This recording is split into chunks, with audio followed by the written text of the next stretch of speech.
क्या इस्राइल अपने मंसूबे ने नाकाम हो रहा है? क्या नेतन्याहू जो चाहते हैं वो हासिल करना मुश्किल है? ऐसा लग रहा है क्योंकि हालात इसी तरह के हैं कि इस्राएली फौजियों को नेतन्याहू का जो मंसूबा है कि गजा पर पूरी तरह से कब्जा किया जाए, मुकम्मल गजा सिटी को अपने कब्जे में ले लिया जाए, ऐसा लगता है कि उनका ख्वाब शर्मदे ताबीर नहीं होगा। इसकी सबसे बड़ी वजह यह बता रहे हैं, बेशक गजा में लोगों को शहादतें देनी पड़ रही हैं, उनकी जानों का नुकसान हो रहा है। हर दिन के आंकड़े लगभग ऐसे हैं कि 30 से 40 गजा में लोग मारे जा रहे हैं, लेकिन फिर भी जो मज़ाहमत का सामना करना पड़ रहा है इसराइल को गजा पर मुकम्मल कब्जे के दौरान, ये बिल्कुल ऐसा लग रहा है कि ये ऐसा सोचा भी नहीं था शायद। और इसीलिए इसराइल के जो फौजी अहलकार हैं उनमें से कई बड़े फौजी अफसरान का ये कहना है कि ये काफ़ी मुश्किल हो सकता है, यानी कि सीधे ज़बान में ये कह लें कि ये जो है बैकफायर कर सकता है। आखिर ये क्यों ऐसा कह रहे हैं और क्या है नेतन्याहू की नई मुसीबत, ये आपको हम बताने जा रहे हैं। दरअसल इस्राएली मुजाहिरीन ने शाहराहों को बंद कर दिया है और जंग बंदी का दावा भी किया है और जंग बंदी के लिए दबाव भी डाल रहे हैं। यानी इसराइल के ही लोग, इसराइल के ही अवाम, यानी कि यहूदी अवाम, वो खुद इसराइल में अपनी ही सरकार के खिलाफ जबरदस्त मुजाहरा कर रहे हैं। न सिर्फ मुजाहरा कर रहे हैं बल्कि कई जो शाहराह हैं, यानी कि हाईवेज हैं, बड़ी बड़ी सड़कें हैं, अहम जो सड़कें हैं, उनको ब्लॉक कर दिया है। उन पर जमा हो गए हैं लोग और बड़ी तादाद में लोग जमा होकर के खुद इसराइली जमा हो गए हैं और अपनी हुकूमत के खिलाफ नारेबाजी कर रहे हैं और ये मुतालबा कर रहे हैं हुकूमत से कि जल्द से जल्द गजा पर किए जाने वाले हमलों को बंद किया जाए। हजारों, बल्कि यूं कह लें कि उनकी तादाद इतनी ज्यादा है कि अगर इसराइल के तमाम जगहों के मुजाहिरीन को मिला लें तो ये लाखों में और कई लाख में हो जाते हैं। तो अब ये तमाम लोग तेल अवीव में भी, यानी हजारों अफराद खुद सिर्फ तेल अवीव शहर में उन्होंने मार्च किया और गजा में अभी तक कैद बाकी यरगमालियों को वापस लाने और जंग के खात्मे के लिए एक मुआहदे का मुतालबा किया। यानी इसराइली अवाम सड़कों पर आ रही है और बार बार आ रही है, हर बार पिछली बार से ज्यादा तादाद में आ रही है, हर बार पिछली बार से शदीद एहतजाज हो रहा है, हर बार पिछली बार से ज्यादा सड़कों को ब्लॉक किया जा रहा है, दुकानों को बंद किया जा रहा है। और सिर्फ यह हो रहा है क्योंकि उन्हें इस बात का एहसास है कि जिस तरह से इसराइलियों के खिलाफ मुल्क के बाहर अलग अलग ममालिक में अलग अलग जगहों पर ऐसी रिपोर्ट्स आ रही हैं कि इसराइलियों को गुस्से का सामना करना पड़ रहा है और उन्हें इसके बदले में, यानी कि जो गजा में इसराइली अफवाज जो वहां ज्यादती कर रही है, जो भूखों को मार रही है, वहां बॉम्ब गिरा रही है, वहां सहाफियों को, जर्नलिस्ट को वहां कत्ल किया जा रहा है, इसके खिलाफ पूरी दुनिया के अलग अलग मुल्कों में जितने भी इसराइली अवाम या टूरिस्ट या दूसरे लोग हैं उनको अलग अलग जगहों पर अलग अलग तरह के गुस्से का सामना करना पड़ रहा है। कहीं ये होटल से निकाले जा रहे हैं, कहीं ये प्लेन से निकाले जा रहे हैं, ऐसी भी रिपोर्ट्स आ रही है, ऐसी रिपोर्ट्स आ रही है, हम इसकी सदाकत अभी नहीं बता रहे। तो इसराइल की आवाम सड़कों पर इसलिए है कि वो अपनी हुकूमत पर दबाव डाल सके ताकि इसराइली हुकूमत इसराइली फौज के जरिए से जो गजा पर मुकम्मल कब्जे का मंसूबा रख रही है उसको फौरन रोका जाए। इसराइल के हर यरगमाली और लापता खानदानों के फोरम ने इस दिन को जद्दोजहद का कौमी दिन करार दे दिया, यानी कि हर दिन, और खासतौर से वो जुमेरात या जुमे के दिन तो खासतौर से जमा होते हैं और एहतजाज करते हैं। लेकिन अब ऐसा देखा जा रहा है कि हर दिन, यानी किसी न किसी दिन किसी न किसी बड़े शहर में खुद इसराइल के अंदर एहतजाज हो रहा है। जो तस्वीरें आप देख रहे हैं इससे अंदाजा कीजिए कि ये इसराइली अवाम है, ये इसराइली अवाम है जो इसराइली फौजों के, इसराइली हुकूमत के जो फैसला है उस पर अमल करते हुए इसराइली फौजों के गजा पर हो रहे हमले के खिलाफ सड़कों पर उतर आए हैं और यहां तक इसराइली पुलिस से नबरद आजमा भी हो रहे हैं कई बार। एक साबिक यरगमाली शेरोन एलूनी कोनियो ने तेल अवीव के हॉस्टेजेस स्क्वायर पर मुजाहिरीन से कहा कि एक मुआहिदा जो है मेज पर है और इस पर अमल दरामद होना चाहिए, यानी कि टेबल टॉक जारी है, इस पर अमल दरामद होना चाहिए। अगर हमास कुछ मुतालबा कर रहा है तो उसको माना जाना चाहिए। इसराइल को चाहिए कि वो हमास के साथ एक डील करे और इस डील के नतीजे में जो गजा पर हमले हो रहे हैं उस हमले को रोका जाए, जल्द से जल्द रोका जाए और यरगमालियों को वहां से बहिफाजत जो है वो इसराइल वापस लाया जाए और गजा के जो शहरी उन पर हमले को बंद किया जाए। अलूनी को कोनियो ने कहा है कि मेज पर एक तजवीज़ है जिस पर हमास ने रजामंदी जाहिर कर दी है।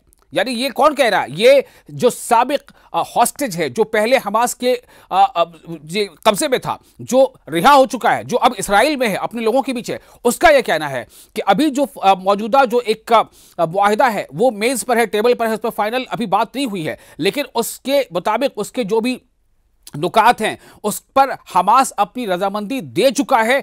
हमारी हुकूमत यानी उनका कहना है कि इसराइल को चाहिए कि उस पर वो राजी हो जाए। वो कह रहे हैं कि अमेरिकी यरगमालियों को वापस आते हैं, अमेरिकी जो वो भी यरगमालियों को वापस आते हैं। चीफ ऑफ स्टाफ का कहना है कि हमें अभी डील करने की जरूरत है। दरअसल हमास ने 7 अक्टूबर 2023 को 251 अफराद को यरगमाल बनाया। उस हमले में भी तकरीबन 1200 अफराद हलाक हुए और जंग शुरू हुई। तब से लेकर आज तक लगातार इसराइल अपने तमाम तर ताकत के साथ यानी कि जेट फाइटर से बॉम्ब गिराना, मिसाइलें गिराना, टैंकों का इस्तेमाल करना, जमीनी फौज का इस्तेमाल करना, हवाई फौज का इस्तेमाल करना, हर तरह से। जबकि हमास के पास रेजिस्टेंस के लिए क्या है, कुछ लॉन्चर्स हैं, कुछ रॉकेट्स हैं और उसके अलावा हौसी बाकी जो वो कभी मिसाइल गिराते हैं।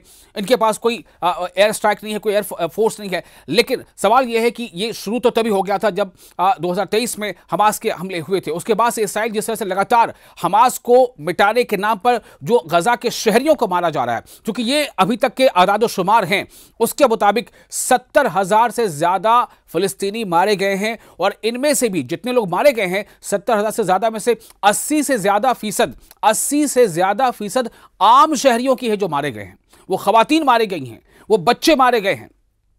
तो ज्यादातर यरगमालियों को गुज़श्ता जंग बंदी के दौरान रिहा किया गया है। इसराइल सिर्फ 8 मग़वियों को जिंदा बचाने में कामयाब हो सका है।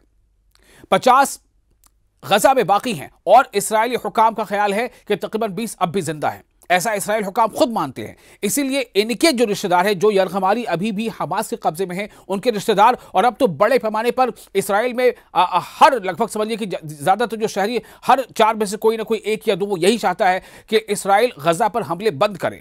क्योंकि जिस तरह से चौतरफा इसराइली हमलों की मजम्मत हो रही है, लोग ये कह रहे हैं कि इस दौर में 21वीं सदी में भी भूखों मारा जाना, लोगों को मजबूर करना कि वो भूख से मर जाए, भूख से उनकी मौत हो जाए, ये कौन सा सिस्टम है, ये कौन सा निजाम है? आखिर उन आम शहरियों को, बच्चों को किस बात की सजा दी जा रही है?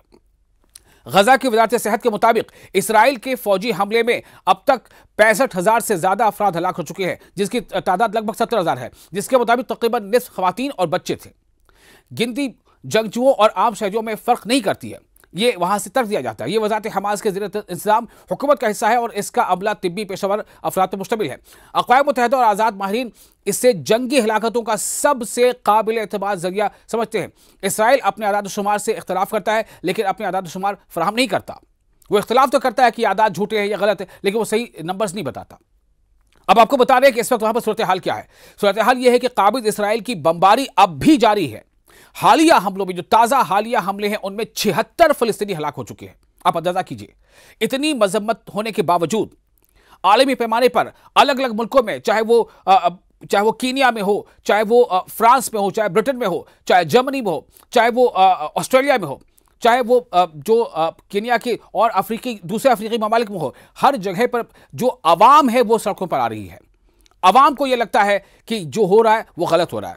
इन सब के बावजूद इसराइल अपनी कारस्तानी से पीछे नहीं हट रहा। तो जो हालिया हमले हुए हैं, हालिया ताजा हमले, उसमें 76 फिलिस्तीनी हलाक हो चुके हैं, जिन्हें फिलिस्तीनी ये कहते हैं कि वो शहीद हो चुके हैं। वहीं दूसरी तरफ आपको ये बता दें कि गजा में इसराइली फौजियों का हथियार, यानी इसराइली फौजियों ने जिस चीज को हथियार बनाया, वो किसे हथियार बनाया है? भूखा रखना। यानी कि गजा के लोगों को भूखे रखो, उन्हें खाने पीने के अनाज अशिया मत पहुंचने दो उन तक, ताकि वो भूख से मर जाए। और ऐसा हो रहा है। ये इस दौर का अलमिया है कि किसी को मारने के लिए उसे भूखा रखा जा रहा है और भूख की वजह से उसकी मौत हो जा रही है।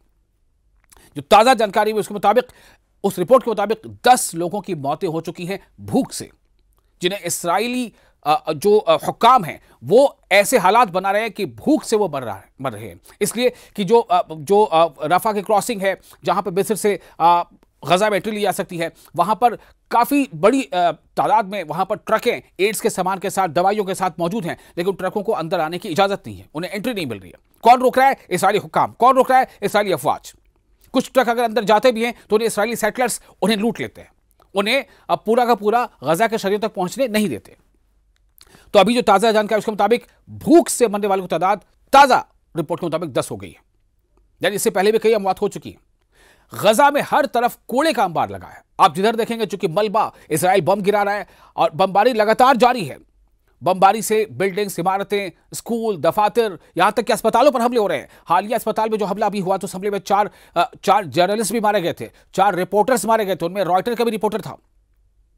उनमें एपी का भी रिपोर्टर था, अल जज़ीरा का तो कितने रिपोर्टर मारे जा चुके, लेकिन उसके बावजूद इसराइल जो है टस से मस नहीं हो रहा है। वो अपने मजमूम अज़ाइम को पूरा करना चाहता है, चाहे इसमें जो गजा के मासूम बच्चे हैं, दूध पीते बच्चे हैं, चाहे उसकी जान क्यों ना जाए। तो गजा में हर तरफ कूड़े का अंबार है। शहरियों के लिए सेहत और माहौलियात का बहुत ज्यादा शदीद खतरा बना हुआ है। और आपको साथ ही ये भी बता दें, जो सेटलर्स हैं, रमल्ला एक ऐसी जगह है जहां पर बहुत हद तक इजराइल जो है वहां पर लोगों को जबरदस्ती वहां से खाली करा चुका है। फिर भी कई लोग अभी हैं जो वहां पर बस रहे हैं, लेकिन जो एक तरफ से समझिए कि फौजें लगातार आगे बढ़ रही हैं, जुल्म ज्यादती कर रही हैं। तो रमल्ला में इसराइलियों की जबरदस्ती इस तरह से देखी गई है कि जो सराफा दुकानदार उनसे लाखों का डॉलर छीन लिया गया। फिलिस्तीनियों के साथ झड़पें भी हुई और फिलिस्तीनी उनसे जो है गुत्था हो गए। और इस पूरे मामले में जो जानकारी मिली है उसके मुताबिक 27 फिलिस्तीनी शहरी जख्मी हो गए। यानी ये भी हो रहा है कि जहां पर आबादी है, जहां पर सीधे सीधे अभी फौज का हमला नहीं हुआ है, वहां पर उन्हें जबरदस्ती वहां से भगाओ, उन्हें खाली करो, उनके घरों को बुलडोज करो और उन्हें वहां से रिफ्यूजी कैंप पर जाने के लिए मजबूर करो। और बाद में रिफ्यूजी कैंप पर फिर से बमबारी हो जाती है। जो रिफ्यूजी कैंप पर रह रहे हैं वो भूखे हैं, उन्हें खाने के लिए कुछ चाहिए, एड सेंटर तक वो जाते हैं, एड सेंटर पर वहां पर फायरिंग हो जाती है, वहां वो गोलियों का शिकार हो जाते हैं। ये हालात हैं। वहीं दूसरी तरफ आपको एक अहम खबर ये बता दें कि जो पाबंदी के ऐलान के बावजूद जर्मनी ने एक ऐसा कदम उठाया है जिस पर क्या कहा जाए। इस कदम के बारे में आप खुद ही सोचेंगे क्या कह सकते हैं। जर्मनी ने यह ऐलान किया था कि वो इसराइल पर कई तरह की पाबंदी लगा देगा। चूंकि जर्मनी के भी कई हुक्काम को जैसे खबरें आई थी, चूंकि वहां पर प्रोटेस्ट काफी बड़ी तादाद में हो रहे थे, कई बार हो चुके हैं। जर्मनी की आवाम भी कई बार सड़कों पर आ चुकी है और गजा के शहरियों के हक में मुजाहरे कर रही है, इसराइल की हुकूमत के खिलाफ मुजाहरे कर रही है। तो कुछ ऐसे ऐलानात आए थे कि जर्मनी जो है वो इसराइल पर पाबंदियां लगाएगा, लेकिन इन पाबंदियों के ऐलान के बावजूद क्या किया है, जर्मनी ने काबिज इसराइल से हथियारों की डील मंजूर कर ली है। यह समझे क्या हो रहा है। तो क्या दुनिया में एक अलग तरह का कुछ निजाम चल रहा है? क्या पसे पर्दा कुछ और चीजें हैं? क्या कहीं ना कहीं कुछ रेसिज्म है? क्या ये सवाल उठा रहा हूं मैं, क्या मतलब किसी का रंग, मजहब या इलाकायत को देख करके मारा जा रहा है? क्या इन सब की बुनियाद पर फर्क किया जा रहा है? क्या इन सब की बुनियाद पर यह तय किया जा रहा है कि इंसानियत है या नहीं है? क्या इन सब की बुनियाद पर यह तय किया जा रहा है कि कौन बच्चा, कौन खातून, कौन मरने वाले लोग वो किस मजहब के हैं या किस इलाके के हैं? क्या सिर्फ ये नहीं दिखा जाएगा कोई इंसान है और इंसानियत को किस तरह से कत्ल किया जा रहा है? कई सवाल है।